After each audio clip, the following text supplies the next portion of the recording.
10 টাকা দাও, একেবারে জলটা নিয়ে ঢুকিয়ে ভালো লাগছে। এবার হচ্ছে সেকেন্ড পেমেন্ট হয়ে গেছে, তো আমরা দেরি করছি না, মায়ের এই শখটা পূরণ হতে চলেছে। সো অনেকক্ষণ জলে রাখলাম, এবার দেখি। অনেকদিন পরে আমাদের ঘরে করলা ভাজা হচ্ছে, বলো মা।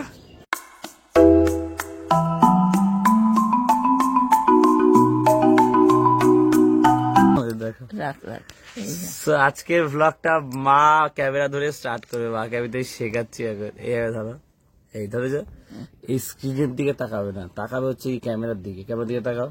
ক্যামেরা কোনটা? এই যে ছোট গোল মতন, এই যে এটা তাকাও, তাকিয়েছো?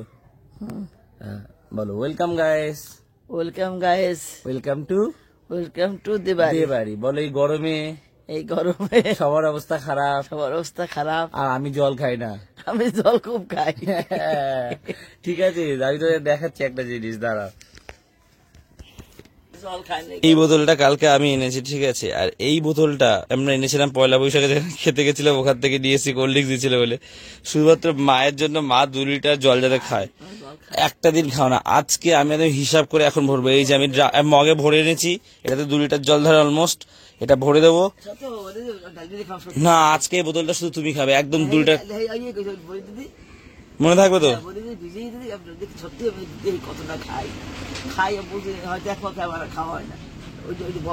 মনে থাকবে তো? 2 লিটার খাবে তো আজকে? আমি কিন্তু ভরে দিচ্ছি। তাহলে এই গরমে মিষ্টি খাওয়া কমিয়ে দিয়েছি, মায়ের মিষ্টি খাওয়াটা কমিয়ে দিয়েছি। মিষ্টি এখন সেরকম দেই না। ফাস্ট ফুড তো আমাদের ঘরে সেরকম আনা হয় না, বাইরে খাবার আমরা খুব একটা পছন্দ করি না, খেতে ভালো লাগে কিন্তু গরমে আমরা আই না। চাউমিন, রোল, মোগলাই, বিরিয়ানি, আমাদের বিরিয়ানি খেতে দেখোই না হয়তো বাইরে থেকে কিনে, আমরা খাই না, পছন্দ হয় না বলে। খারাপ বলে লাগলো, আজকে থেকে আমি হিসাব রাখবো। রোজ ভাবি তুমি খাও, কিন্তু খাও না। বোন খায়, বোনের বোতল আছে, বাবা তো প্রচুর জল খায়, আমিও খাই, তবে আমিও বোতল নিয়েছি মাপটা ঠিক রাখার জন্য। মাকে আজকে একদম চোখে চোখে রাখবো।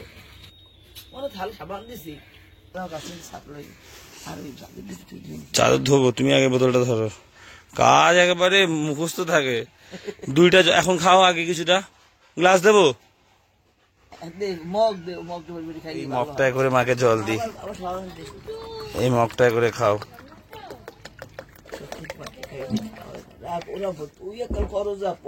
পড়বে না, দাও খাও। একদম তোমার ব্যবস্থা আছে, টাইট করে দিচ্ছি। জল খাবে না, বোতলে রেডি। হ্যাঁ, সব গায়ে ফেলো। আরেক মগ দেবো। বোন তো এখানে চলে গেছে বাসন কোসন ধুতে, ঘুম থেকে উঠেই। ওই বোতলটা দাও, ওই বোতলটা ধরে আমি জল খাবো, এটা ধুতে হবে। একদম পুরো নতুন পেপসি বোতল। পড়ে যাচ্ছিলাম।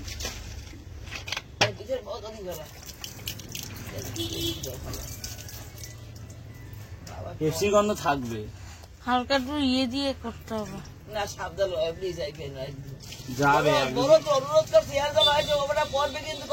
যাচ্ছি বাজারে, কারণ আমার সাইকেলের সামনের চাকাটা গেছে পাংচার হয়ে, বাজার থেকে সারা আজকে। বাবাও গেছে, কয়েকটা জিনিস আনতে হবে। কি রোদ, ছাতা নিয়ে যাবো কিনা ভাবছি, তাই নিয়ে যাই।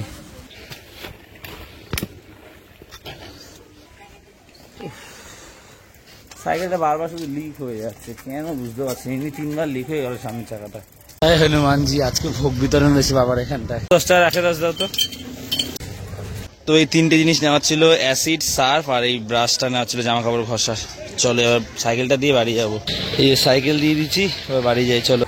কি গরম দিচ্ছে, বিশাল গরম। আজকেও বিশাল গরম দেবে। আমি সব বলি গলি দিয়ে যাই আর কি, গরমে কোথাও গেলে, যেখানে গাছপালা আছে, চারিদিকে ছাওয়া আছে। মেন রোড দিয়ে যাওয়ারই নেই, পিছের একটা ভাব আসে গরমে, ঠিক আছে। জায়গাটা দেখো, ছাওয়া পুরো নিলিবিলি, এই সমস্ত গলি দিয়ে যায়, ভালো লাগে। এই গলিটা দিয়ে যাবো, তাও রোদ। পিছের রাস্তার থেকে তো ভালো। বাবা বাসন তো এখনো হয়নি। ও মা, এ দেখো ব্রাশ এনেছি একটা, জামা কাপড় কাচার ব্রাশ, যে শেষ হয়ে গেছিল না মা। উফ, এটা ছাড়া জামা কাপড় কাচতে খুব কষ্ট হতো। ও মা, কি খাবো? আমার খিদা পেয়েছে, বলো। ম্যাগি, ঠিক আছে। তরমুজ আর পার্লেজিটা খাই টিফিন, যতক্ষণ না ম্যাগিটা হচ্ছে। আস্তে করে। এখানে এই যে কালকে রাতে কই মাছ বেঁচে গেছে, ওটা জাল দিচ্ছে। কে খায়নি রে? অনেকদিন পরে আমাদের ঘরে করলা ভাজা হচ্ছে, বলো মা। মাঝে অনেকদিন হয় না, আমাদের কাছে খুব করলা ভাজা হয়। ঘরটা মুছে ম্যাগিটা বানা বিরিয়ানি। ঘরটা মুছে আমি স্নান করবো। কেন এখন স্নান করবি কেন? স্নান করে মাকে ঠাকুরের কাছে ধুই দেবো, তুই একটু ওয়েট কর। অনেক খিদে পেয়েছে বলে আমি আর মা বাতাসা মুড়ি খাচ্ছি। মায়েরও খুব খিদে পেয়েছে। ম্যাগি খাবে তো আমরা বানালে? আমি খাবো, দিলেই খাবো, আমার দোষ আছে। তো বোন ম্যাগিটা বসিয়েছে, আমি যাই সাইকেলটা গিয়ে নিয়ে আসি, সাইকেলটা খুব দরকার। আর বারবার লিক হয়ে যাচ্ছে কেন কে জানে। এখনো বাকি আছে, আমি এসেছিলাম বলছে হয়নি, তাই জন্য ওয়েট করছি বসে। আগে দিয়ে গেছি তাও মানে চেক করেনি, এসে আমাকে কতক্ষণ বসতে হলো। এই যে বাড়িতে গিয়ে ম্যাগি খাবো, খিদে পাচ্ছে। 10 টাকা দাও, একেবারে জলটা নিয়ে ঢুকিয়ে ভালো লাগছে। আমি 10 টাকা দেই, তুই ওই তো ম্যাগি করেছে না, ওইগুলো দেই, হয়ে গেছে। ওই তো মাথা ধরে, তুই শুইছো। ম্যাগিটা কর, খিদে পাচ্ছে।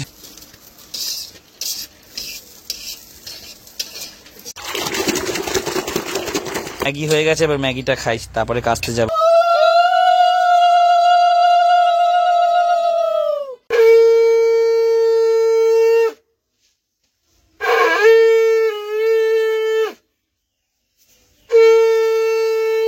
যাচ্ছি আইসক্রিম গুলো আনতে, আশা করা যায় হয়ে গেছে। জমে যাবে না তুনে? ভালো করেছিস কিনা কে জানে। ও কাকি, আইসক্রিম গুলো কই দাও। এই যে যদি না হয় তাহলে তো এই। একটুখানি জল নিয়ে ঘরে নিয়ে যা, জলের তলা একটু বসে। হ্যাঁ, এই শিবম, এই শিবম, আর নিয়ে আসছি আইসক্রিম তোর জন্য। তো না না, ওর ভাগে একটা পাওনা রয়েছে। তো এটাকে এবার জলে রাখি একটু, তাহলে এটা খুলবে। মুখগুলো টাইট হয়ে গেছে, তো অনেকক্ষণ জলে রাখলাম, এবার দেখি। ও ভাই, ভালো হয়েছে। আমাকে তো দে, দেখি খেয়ে দেখি একটা। ও মা, আসো দিকে আসো, খেয়ে দেখো। মাকে একটা দেখ আগে, দে মাকে দে, খা, খেয়ে বলো আগে কেমন। নাটু জমতো। আরে ওদের ফিশের প্রবলেম আছে বললো, শুনিনি। খেয়ে দেখ তো, খেয়ে দেখ। শিবমকে দিয়ে আসি। আর দিয়ে খেয়ে দেখ তুই আগে। না, পরে খাবো। খেতে কিন্তু সত্যি ভালো হয়েছে, টেস্ট হয়েছে। আর একটু হালকা চিনি রাখবা। কেমন? চিনি লাগবে। আরো চিনি লাগতো, আমি এটাই বলতে চাচ্ছিলাম। ফ্রিজটা একটু সমস্যা হচ্ছিল, জমিনে আরো রাখতে হতো। পরে এবার ভালো করে বানাবো, এবার বুঝে গেছি। এই যে এবার খেতে খুব টেস্ট হয়েছে। ঘরে মাছ হয়নি, বাবা মাছ হয়নি, সোয়াবিন আলুর তরকারি হবে, আর সেটা রান্না করছে। কোনো রান্না আছে, সে তো জানি। মাছ আনো না, বিকালে ডিম খাবো আমরা। মা আমি রান্না করে দিচ্ছি আজকে, আঙুল চেটে খাবে। এর কত সোয়াবিন আছে মা? আবার জলের বোতলটা এখানে রেখেছি, ঠান্ডা হয়ে গেছে। এই জলটাও ঠান্ডা ছিল একদম। স্নান টান করে এসে খেতে বসে গেছি। করলা আলু ভাজা, সয়াবিন আলুর তরকারি, আর কালকের কই মাছ আছে। 3টে আছে, আমি 2টে নেবো, বোন একটা। এখানে এখন সিঙ্গারা বানাচ্ছে, এই যে অল্প সিঙ্গারা বানাচ্ছে। গরমে তো বিক্রিটা কম হচ্ছে, ওই জন্য অল্প সিঙ্গারা বানাচ্ছে। আর বাবাকে বললাম খেতে, বাবা খায়নি। তুমি কি এসে খাবে? গামছা ভিজিয়ে দিয়ে দিয়েছি যাতে বাইরে থেকে ঠান্ডা আসে। কি রোদে তাপটা লাগে না, হ্যাঁ, তাপটা লাগবে না। তো এখানে বসছে কেন? খেয়ে দিয়ে তুমি। ভালো লাগে, শুয়ে থেকে ভালো লাগে। বাবা এই কথা বলছে কাল গুরুদেবের মন্দিরে সঙ্গ দেবে, সেই বিষয়ে অনেক লোকের সাথে, গুরু ভাইদের সাথে আর কি। ঘরে আর থাকা যাচ্ছে না, এত গরম লাগছে। বাবা বাইরে মালটা বানাচ্ছে, তো পাখা চালালে আরো গরম হাওয়াটা টেনে নিয়ে আসছে। পাখা বন্ধ করলে তো থাকা যাবেই না, চালালেও আরো কষ্ট হচ্ছে, উল্টে বেশি। ওই জন্য এই জায়গাটা আসলাম, মন্দিরের পিছনটা। ঠিক আছে, এখানে ছাওয়া আছে, ঠান্ডা আছে, এখানে একটু বসি। বাবা মাল হয়ে গেলে ঘরে যাবার, এমনি তো মাঠে চলে যাবে একটু পরে। দুপুরবেলা আমাদের ঘরে থাকা যায় না। দেখো একজন এখানে, ওরে বাবারে, আর একজন ওইখানে ঘুমিয়েছে নিশ্চিন্তে। এই ঘুমা ঘুমা ঘুমা।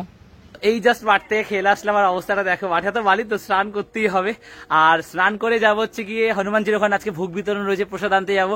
আর আরেকটা কথা তোমাদের বলে রাখি, রিসেন্ট হচ্ছে কি বাবা খুব কম মাল বানাচ্ছে গরমের জন্য। এমনিতেই তো ঠান্ডা মাল খেতে চাইছিল না, তার মধ্যে তো গরম পড়ে গেছে, তেলে ভাজা মানুষ এমনি খাচ্ছে না। আমরা ভাবছি অন্য কোনো দোকানে শিফট করবো, দেখা যাক কি হয়। ওই জন্য আমরা দোকানের সামনে বসছি না, আপাতত স্নান করে আসি, ওখানে যেতে হবে। চলো। পায়ের অবস্থাটা দেখো, পা পুরো অবস্থা খারাপ হয়ে যাচ্ছে। খালি পায়ে খেলি তো, আমার বুটটা ছিঁড়ে গেছে। এই হচ্ছে আমার বুট, দেখো কি। এই বুটটা ভালো আছে, এই যে এইটা আগের দিন খেলতে গিয়ে ছিঁড়ে গেছে নিচটা, এই জন্য এটা সারাতে হবে, নতুন একটা কিনতে হবে। যাচ্ছি প্রসাদ খেতে, তারপরে যাবো বাবার দোকানে।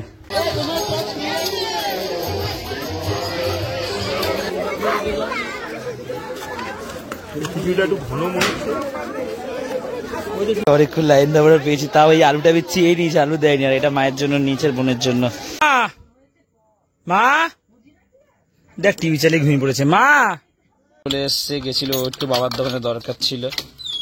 কি খবর এনেছিস রে? বল হলো কি? আরে লেবু এনেছি একটা। এগরোল না, খাক এক কামড়, কিচ্ছু হবে না। আমার দিবি না তো একা খাবি? দেবো। কিচ্ছু হবে না, এক কামড় খাক। ওরে বাবা কি গিরাতে। তো খাও, তুমি এক কামড় খাও, দাও আমাকে এক কামড় দাও। বলে একটা রোলে 3 জনের হয়, 3-4টে আলুই না।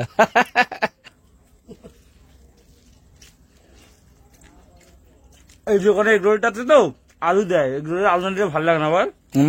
ভালো লাগে। তো খা, খেয়ে আমাকে লাস্টে দে। কত খাবি বল? খিচুড়ি খাইছো, ভাত খাইছো। ভাত খাইনি আমি, ভাত খেয়েছি, ভাত খাবো না রাতে আর আজকে। তো রোল খাওয়া হলো, আজকে রাতে আর ভাত খাচ্ছি না, এবার একটু স্নান করতে হবে কারণ প্রচন্ড ভ্যাবসা একটা গরম। আর কালকে আমরা যাচ্ছি গুরুদেবের মন্দিরে, কারণ একটা সঙ্গের আয়োজন করেছি, খুব সামান্য আয়োজন, একটু ভোগ প্রসাদের আয়োজন করেছি, খাওয়া দাওয়ার আর কি। তো ঘরেই করা ইচ্ছে ছিল কিন্তু নানা কারণে করা হচ্ছে না আর কি। আসলে মা বলেছিল যে ইউটিউবের ফার্স্ট পেমেন্ট পেলে গুরুদেবের একটা সঙ্গ দেবে ঘরে, গুরুদেবের কাছে মানত করেছিল। তো ফার্স্ট পেমেন্ট তো পেয়ে গেছি, তখন তো সেটা বাবার একটা ইচ্ছা পূরণ হয়েছিল, সেটা এই দুটো ভ্লগে দেখেছো। তো এবার হচ্ছে সেকেন্ড পেমেন্ট হয়ে গেছে, তো আমরা দেরি করছি না, মায়ের এই শখটা পূরণ হতে চলেছে কালকে। গুরুদেবের জন্য আমরা সঙ্গটা দিচ্ছি, এবং আরো একটা ইচ্ছা রয়েছে আমার, যেটা আমি বলেছিলাম মা তারার কাছে সবসময় ছুটে যায় যে মা ইউটিউব থেকে টাকা পেলে আমি সেই টাকায় তোমার একটা পুজো দেবো, অমাবস্যার পূজা আমাদের মা তারার মন্দির হয়, সেটা হয়তো সামনের মাসে বা এই মাসের যে কোনো একটা অমাবস্যা আমরা দিয়ে দেবো, ঠিক আছে। সেকেন্ড পেমেন্ট ঢুকে গেছে, সময় বুঝে আর কি দেবো, সুযোগ সুবিধা মতন। কালকে যাচ্ছি, কালকের ভ্লগটা কিন্তু খুব স্পেশাল একটা ভ্লগ হতে চলেছে। তো মায়ের শখ পূরণ হচ্ছে, প্রথমটা হলো বাবার শখ পূরণ, তারপরটা মায়ের। আর আমরা মনে করি সবকিছু ভগবানের জন্য হয়েছে, যা কিছু চার আগামী দিনে ভালো যা কিছু হবে সব ভগবানের জন্যই হবে। তাই ওনার জন্য কিছু করে তারপরে আমরা আমাদের শখ পূরণ করবো। বাবার জন্য একটা ঘর, আর মাকে তো ডাক্তার দেখিয়েছি। আর ইউটিউবে কোনো টাকা ফ্রিজ আগে এসব কিছু কিনবোই না এখন, কারণ খুব বকা হয়েছে বাবার কাছে। এই সমস্ত ইউটিউব ছাড়াও তো আমরা চলছিলাম যেরকম, সেটা আমি চলবো। ওই টাকাটা যে উদ্দেশ্যে আমরা ইউটিউব চ্যানেলটা মানে যে উদ্দেশ্যে নিয়ে শুরু করছি সেই উদ্দেশ্যেই থাকুক, জমা হোক, ঠিক আছে। তো আজকের এই ভ্লগটা এখানে শেষ করে দিচ্ছি। এবার স্নান করতে হবে, যদি ভালো লাগে একটা লাইক করে দিও, আর বাড়িতে প্রথমবার আসলে একটু সাবস্ক্রাইব করে দিও। অনেকটা কথা বললাম, তো আজ এতটাই, আবার কাল কথা হচ্ছে, চলো টাটা। আর এই দুটো হচ্ছে পিসির বাড়িতে নিয়ে যাব, আর একটা তুতুনকে দিয়েছি।